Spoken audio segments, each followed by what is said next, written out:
Activision. Are we all good? Yeah, we're good. All right, here we go. Let's see here. Sorry, they aggroed like a bunch of mobs. I'm trying to help them so they don't all die. But I think that it might happen anyway. Yeah, you guys probably want to watch out for the mobs whenever they do like the stuff where they run away. It's just not really good. And they'll kill everybody. Okay. Breaking news. Activision. How can a company lie and not get penalized? There's plenty of things you can lie for, and then it's not against the law. I mean, it's not against the law to lie to people unless you're lying about your product, you know? So, like, somebody lies about some random-ass bullshit, like, Blizzard's not going to, or, you know, the government's not going to give a fuck about that. It doesn't matter to anybody. Okay, they're going to kill this. It'll be fine. Here we go.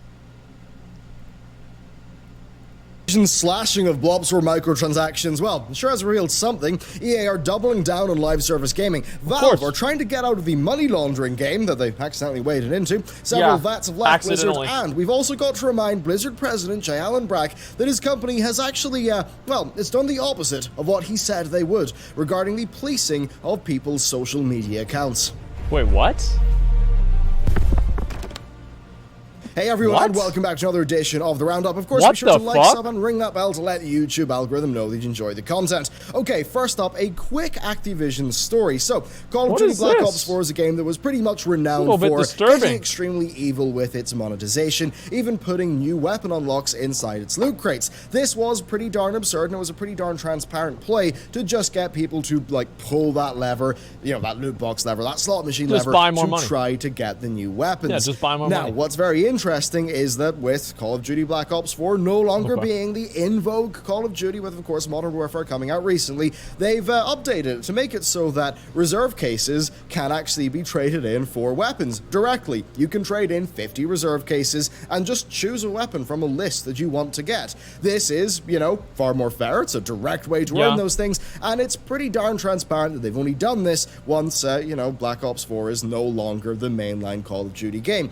Right, that way whenever the game's not selling any more boxes, they add in the, you know, direct purchases, because they can look like good guys whenever they do that, adding it into a game that almost has nobody buying microtransactions in it anymore because nobody gives a shit. The issue with games and microtransactions is the microtransactions become more valuable the more people are playing the game. So if a lot of people are playing a game, buying something like a cool weapon or something like that in the game matters more. That's why I think that private servers, for example, fake their populations. Because if you have a higher population, let's say you have a server with, you know, 20,000 people on it, buying a scarabord mount on that server is going to be worth comparatively more than if you're buying a scarabord mount on a server that has 200 people on it, because you have that you have that to show off to more people. And I think this is the same thing with a lot of these other larger games as well. Being able to show things off and having cool things that other people don't have, I think is a very big driving force in microtransactions in general, which is why you see a lot of these companies doing them, because they want to lock those valuable things. They want to give that person the ability to show off and look cool, but lock that behind a paywall. And I think that's basically what happens. Is of course a massive spit in the face to people who, you know, a month ago, 2 months ago, actually dropped their money into that game, you know, into those cases, trying, or into the crates even, trying to get those guns. And I mean, as much as I would say that, you know, it's a pretty ill-advised decision to do that in the first place, I mean, this is a slap in the face to their paying customers. And it's worth noting there are, like, other components to this update, but this really is the core thing here. And I think the fact that they've been able to so quickly do this, I mean, it really does just expose how transparently silly those weapons being in the loot boxes were, and how much of just a terrible deal it was in the first place. Of course and if anything, I really hope this is a cautionary tale to really dissuade people from partaking in any such loot box system in the future, especially in the Call of Duty franchise. Sorry, I gotta read this. Have I watched a Jimquisition video on the insidious use of bots wearing premium skins in online games? I don't believe it. I don't believe it. But I do want to see it.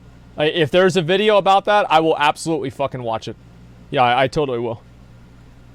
Then next up, we've got to help out our old friend J. Allen Brack, president of Blizzard Entertainment. You see, he apologized for moving a bit too quickly and being a bit too harsh on Blitzchung, which, I mean, is not really what a lot of people wanted to hear, but yeah, he did confirm that the final decision is the 6-month ban. They're not Nobody changing gave a that. shit. But the side story here that I'm covering today is he said they're committed to freedom of expression and that their rules only apply to, you know, being within an actual tournament where they want the focus to be on the games. Well, Jay, I've got to break it to you, but your company actually went on to violate a part of your policy recently. Really? So here's what Jay said to PC Gamer. If you think about the people we have that are esports athletes, our grandmasters, or anyone participating in esports, they're free to say and do whatever they want on their social media channels. Well, first, I wonder if QXC agrees with that, but anyway. Are you sure, Jay? Because a few weeks ago, the Dallas Fuel coach posted a tweet in favor of Blitzchung. Now, you may not have seen that tweet because he was later told by the Overwatch League to delete it. So, you know what, Jay? That actually goes in the face of what you just said. So maybe you want to take a look at the internal decision-making there. Now, in the same PC Gamer interview, Jay also talked about the infamous Hearthstone statement on Weibo. Now, he said that they do not publish in China themselves and that they can't unless they work with a local partner. And in this case, of course, that is NetEase. Now, that is the case. He's right there. That is how it works. If you're a Western game dev, you do have to give up a lot of control to get into China. Of course you do. Now, Jay said that statement, the one involving the pride of China, was 100% from NetEase. He said this: "We did not authorize it. We did not approve it. We would not have approved it had they asked." Of course not. Now, here's the thing. I agree with that bit of Jay's statement. That's good to hear. Of course. But they should have said it weeks ago when this actually happened. Yes, NetEase is their publishing partner, but that's it. The IP is Blizzard's. If your publishing partner says something that goes against your brand, against your IP, you should say something to defend your brand. Now I would agree with that. It's, you know, fine for him to say that. It's safe. I think it's just like, it's a really messy situation, right? I mean, you can't just go in there and fucking say, oh yeah, we said this, but we didn't really mean to say it because these other people were saying it. And even though they're called Blizzard, they're not Blizzard. So it's like explaining that to the public is impossible to do. Like Jay, and like realistically, I mean, think about it like this, guys. Oh, what the fuck? The legs dropped.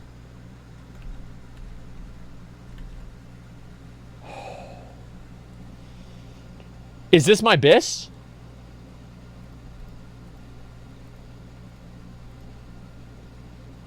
Is this my bis?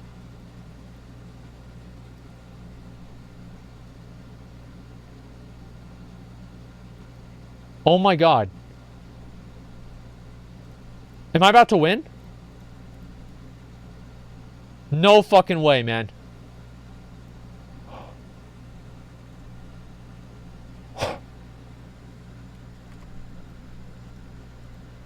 He's ready. He's ready to hit 60 now. All right, let's zone out. Kagri, thank you very much for coming. I appreciate it.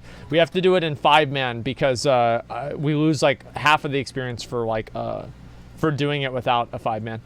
And so thank you very much for coming. No, I really appreciate that. More geared than your warrior. I actually think my warlock might be more geared than my warrior, unironically. Love you. I love you too, Kagri. You guys can keep clearing through the instance or just go back and reset. I actually don't care. Just do it. Do whichever mobs you need to do. I also need to do fucking BRD, but I'll do that later. Okay, anyway, let me go back to the video. Sorry about that. I can't believe I got the fucking likes. To say that, it's made Blizzard's stance clear there, but it doesn't mean much because the statement needed to happen far earlier when the story was actually breaking. All they needed to have done was to have said the Chinese Hearthstone account was ran by NetEase, which, I mean, yeah, we all did know, but they should have said that. They should have said they did not authorize the statement and that it's not a reflection of Blizzard's true values. Next, we are well and truly underway with financial report season. Yes, we've got lots of numbers, and we've got a few different sets of them to talk about today. So, Sony have had a decrease in sales for their PlayStation Game and Network Services division of 17% year over year, with overall operating income also down 28%. Now, they also shipped 61.3 million games in Q2, which is down from 75.1 in Q2 last year.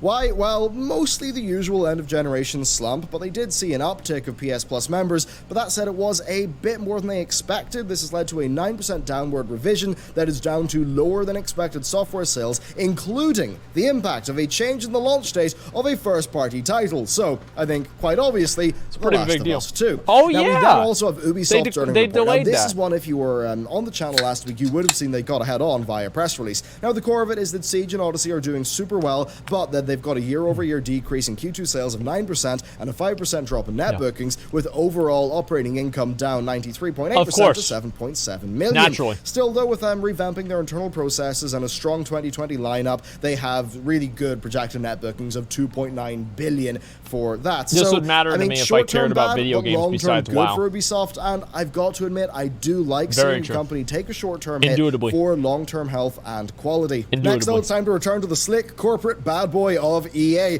with their crop of sports titles actually performing pretty well, bumping up their total revenue by 4.7% year over year. Digital has also performed pretty well for EA, with downloaded titles accounting for 50% of sales across consoles, up from 40% last year. Then Apex Legends has reached 70 million lifetime players. Then FUT, Ultimate Team, that's and a lot. Holy saw shit. a 22 and 40% 70 jump million in players over last year. So you really can see those live services are doing well for them. What and the on fuck? that, well, EA COO and CFO Blake Jorgensen is understandably a bit thrilled. He stated that going forward, they're going to be doubling down on their live services combined with their core franchises. He said that they wish to... Is live services the new word they use for microtransactions? I want to make sure that I know what's going on here.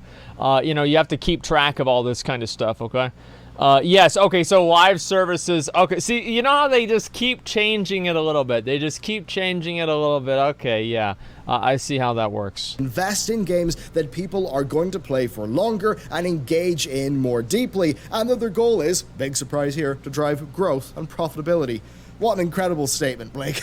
Now, what does it actually mean here? Well, they also said that the next Battlefield entry is in fiscal year 2022, so likely Q3 or Q4 calendar 2021, and it's going to have a large live service component at its core, and that Apex Legends is going to be their main shooter through fiscal 2021. Again, it's another live service game.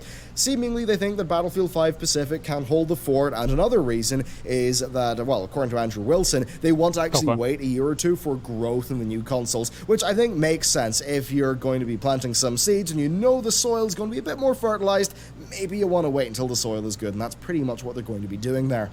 Then next up, we've got CSGO key trading. So, Valve have decided to stop letting players trade keys, confirming the newly purchased keys will now be tied to the purchasing account. That's and you might be wondering, why am I even talking about this? Does it matter? Probably a good CSGO? thing, right? Well, the effort was actually made to curtail worldwide fraud networks. Yeah, it's got to be fraud. I mean, the thing is, like, yeah, having key giveaways is great, but is it worth having fraud on a massive scale? No. Like, of course they were going to do this. I was surprised they hadn't done this earlier. This is, of course. Who use CSGO key selling to liquidate their gains, and much of that's a quote from Valve. Valve noted that previously the majority of key trades were actually between legitimate customers, but they said that nowadays, quote, nearly all key purchases that end up being traded or sold on the marketplace are believed to be fraud sourced. It's pretty wild, isn't it? Valve's war on fraud is, of course, pretty well documented. This most recent change does come following last year's adjustments to the trading system, which implemented a cooldown period that could actually put an item on hold for trading. Now, this step was, of course, intended to combat the use of automated Steam accounts to basically mimic player trading for fraud purposes. Valve did say that like this is unlikely to affect the vast majority of CSGO users who buy keys to open containers, but they did admit that there are like some legitimate users who actually will be impacted by it. Still, they are nonetheless adamant that this ban is necessary, a necessary step in their efforts to combat fraud across Steam and other products in general. And that is very important, because if it's obvious that fraud is a major thing on Steam, then... Well, it's a major thing everywhere. Like, the thing with fraud and, like, games and, like, having so much fraud in these fucking games. You know, why do they have so much fraud in the games? Here's why. It's because people can make money off of it. As long as they can make money off of it and, like, make these fucking keygens and shit. Like, you guys remember back in, like, the Pirate Bay days, right? Where people would try to download keygens and shit to, like, try to get in and get, like, this free stuff. I mean, like, this isn't a 5-head thing. This is literally a 1-head idea. It's nothing that's incredible. Like, yeah, obviously, people are going to try to do as much fucking shit to get free keys and everything like that as possible. So, like, these companies being smarter about how they give out keys and the distribution of the keys is only going to help them. Steam will attract attention from people who Steam probably doesn't want to attract too much attention from. Then next up, more Blizzard news, as it was last week revealed that several veteran developers decided to leave the company earlier this year. Now, this was around the time that they cancelled their StarCraft first-person shooter and multiple mobile projects in favor of focusing on Diablo 4 and Overwatch 2, which of course were unveiled at BlizzCon. Now, these departures have notable names. We've got Dustin Browder, the former director of Heroes of the Storm and lead designer of StarCraft 2, which is where I know him from. We've got Eric Dodds, the former director of Hearthstone. Ben Brode actually took his job after that. And Jason Chase, who was Hearthstone's former production director. At least we didn't lose anybody from WoW. All these people decided to depart Blizzard and that they wish them the best, which of course makes sense, is what you would say. Now, overall, I think this does make sense, because two of them were working on StarCraft 1, another one was working on an unannounced project. They were cancelled, so it makes sense for them to move on. Maybe they're even working together now, it's hard to tell. Now, that said, I wonder if they Ben were Brode working was together really because cool. maybe I liked it'd him. be like a non-compete or non-snipe clause in their contracts, but I mean, overall, it does make sense. Now, I have heard tales of changing culture there from current and past employees, but overall, I can't speak to why these individuals I've heard left, the same but things. just think about it from your own perspective. It's hard to if say. you were working in a game for 3 years, you'd been at a company for 10 or 15 years, and then, your big new game gets cancelled, maybe you would feel like it's time to move on somewhere else and try something new. Not a surprise there at all. We've got something rather funny, as some of Fallout 76's premium players are caught up in a class war. Geez. Yeah, turns out that having that subscription actually gives you a new player icon, and that means people will know if you've paid. And yeah, people with the icon are getting some flack in-game. It's a funny situation. It's one. We need to assemble and build gated communities for ourselves. Piss poor 76ers are targeting us. This is awesome. We sometimes see across other games, such as players with Stormouts in World of Warcraft having the /spit emote used on them. Now, in this case, first players actually get an easier ride, right? They've got more convenience in return for their money, and that's something that no doubt will, piss people off. I think it could be a main thrust of the flack that they're receiving. Overall, though, it's a problem that Bethesda will have to address. There it is, boys. But in the meantime, well, that's us. I mean, we it's did kind that. of fun to laugh at, isn't it? And then finally, to wrap up today's show, let's talk about some upcoming releases this week. And I mean, it's pretty darn simple, isn't it? We've got Red Dead Redemption 2 hitting PC, but only via the Rockstar launcher this week. It's not going to hit Epic, Steam, or Humble till later. Wait, there's a Rockstar launcher too now? Why don't they just give every game its own launcher? Just give every game its own launcher. You have to install a program just to play the game. You can't just go to your program files and just click, fucking the .exe file and play it. No, you've got to... Every game has to have its own fucking launcher. Then Death Stranding also will hit this week, with it having a, I'd say, positive overall reception, but quite a large variance in the individual scores. It seems to be, I guess, a bit of an auteur-ish game. Now, it is actually set to come out on PC, but in 2022, with us not knowing much else past that. So, there you go, that's another edition of the Roundup, one that sadly was held back by me having a cold, but hey, what can you do? So, thank you very much for watching. Let me know what you thought about the stories down below, and with that, I will see you next time. Okay. What's the, I'm actually kind of curious about this whole thing with having bots running around with premium skins. I kind of have to watch that, because it's so ridiculous, I actually don't believe it's true. I really don't. Oh, the Butch Knight, you think we're suffering a furry epidemic in gaming? I think that really we're suffering a degeneracy epidemic in gaming, and there's a lot of people in gaming that are furry degenerates, and they want to impress that lifestyle on other unsuspecting normal people.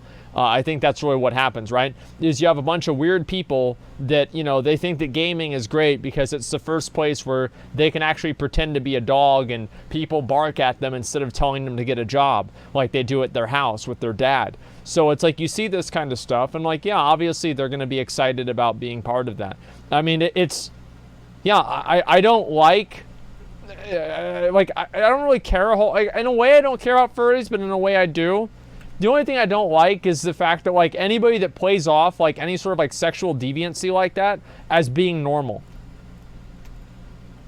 It's not normal to want to fuck a dog. That's not normal. That's not normal. At all. Period. No fucking way. You don't want to do that.